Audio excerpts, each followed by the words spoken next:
ಉಡುಪಿ ಜಿಲ್ಲೆ ಒಂದು ಶಿಕ್ಷಣ ಕಾಶಿ. ಅದರಲ್ಲೂ ಸಹ ಮಣಿಪಾಲ ಏರಿಯಾದಲ್ಲಿ ಸುಮಾರು 30ರಿಂದ 35 ಸಾವಿರ ಬೇರೆ ಬೇರೆ ಕೋರ್ಸಸ್ ಓದುವಂತಹ ಸ್ಟೂಡೆಂಟ್ಸ್ ಬೇರೆ ಬೇರೆ ಇನ್ಸ್ಟಿಟ್ಯೂಷನಲ್ಲಿ ಓದ್ತಿದ್ದಾರೆ. ಹಾಗಾಗಿ ಆ ಏರಿಯಾದಲ್ಲಿ ಇರುವಂತಹ ಸ್ಟೂಡೆಂಟ್ಸ್ದು ಒಳ್ಳೆಯ ದೃಷ್ಟಿಯಲ್ಲಿ ಅವರ ಹಿತದೃಷ್ಟಿಯಲ್ಲಿ ನಾವು ಇತ್ತೀಚಿನ ದಿನಗಳಲ್ಲಿ ಸುಮಾರು ಆ ಏರಿಯಾದಲ್ಲಿ Friday, Saturday, Sunday drunk and drive ಚೆಕ್ಗಳು ರೆಗ್ಯುಲರ್ಲಿ ಮಾಡ್ತಾ ಇದ್ದೀವಿ.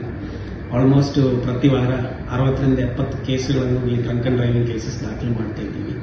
ಸೊ ಈ ಹಿನ್ನೆಲೆಯಲ್ಲಿ ಬರೀ ಯಾರು ಕನ್ಸ್ಯೂಮ್ ಮಾಡ್ತಾರೆ ಅವರ ಮೇಲೆ ಮಾತ್ರ ಆಕ್ಷನ್ ಆಗಿದ್ದು ಕಂಟ್ರೋಲ್ ಆಗಲ್ಲ ಅಂತ ನಿಟ್ಟಿನಲ್ಲಿ ನಾವು ಯಾವ ಬಾರ್ಗಳು ಹಾಗೂ ಪಬ್ಗಳು ರೂಲ್ಸ್ ಮೀರಿ 21 ವಯಸ್ಸಿಗಿಂತ ಕಮ್ಮಿ ಇರುವಂತ ವಿದ್ಯಾರ್ಥಿಗಳಿಗೆ ಆಲ್ಕೋಹಾಲ್ ಸರ್ವ್ ಮಾಡ್ತಾರೆ ಅಥವಾ ಪೋಟ್ಪಾ ಆಕ್ಟ್ ವೈಲೇಷನ್ ಮಾಡ್ತಾರೆ ಅಥವಾ 18 ವಯಸ್ಸಿಗಿಂತ ಕಮ್ಮಿ ಇರುವಂತ ಮೈನರ್ಸ್ಗೆ ಆಲ್ಕೋಹಾಲ್ ಸರ್ವ್ ಮಾಡ್ತಾರೆ. ಇದರ ಬಗ್ಗೆ ನಾವು ಚೆಕ್ ಮಾಡಬೇಕು ಅಂತ ಉದ್ದೇಶದಲ್ಲಿ ಈ ಸ್ಯಾಟರ್ಡೇ ಸಂಜೆ ನಾವು ಸುಮಾರು 7 ಜನ ಪೊಲೀಸ್ ಸಬ್ ಇನ್ಸ್ಪೆಕ್ಟರ್ ಹಾಗೂ ಇನ್ಸ್ಪೆಕ್ಟರ್ ಮಹೇಶ್ ಪ್ರಸಾದ್ ಅವರ ನೇತೃತ್ವದಲ್ಲಿ, ಅದೇ ರೀತಿ ಸುಮಾರು 50ಕ್ಕಿಂತ ಜಾಸ್ತಿ ಸಿಬ್ಬಂದಿಗಳು 6 ಸಪರೇಟ್ ತಂಡಗಳನ್ನು ಫಾರ್ಮ್ ಮಾಡಿ ಮಣಿಪಾಲ ಏರಿಯಾದಲ್ಲಿರುವಂತಹ 6 ಪಬ್ ಹಾಗೂ ಲಿಕ್ಕರ್ ಸರ್ವ್ ಮಾಡುವಂತಹ ರೆಸ್ಟೋರೆಂಟ್ಸ್ ಅಲ್ಲಿ ದಾಳಿ ಮಾಡಿದ್ದೀವಿ.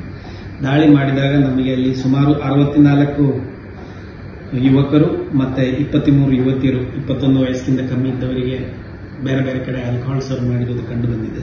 ಅದೇ ರೀತಿ ಒಂದು ಕಡೆ ಜುವೆನೈಲ್ ಆಗಿರುವಂತಹ 18 ವಯಸ್ಸಿಗಿಂತ ಕಮ್ಮಿ ಇರುವಂತಹ ಒಂದು ಅಪ್ರಾಪ್ತ ಬಾಲಕನಿಗೂ ಸಹ ಆಲ್ಕೋಹಾಲ್ ಸರ್ವ್ ಮಾಡಿರುವುದು ಕಂಡು ಬಂದಿದೆ.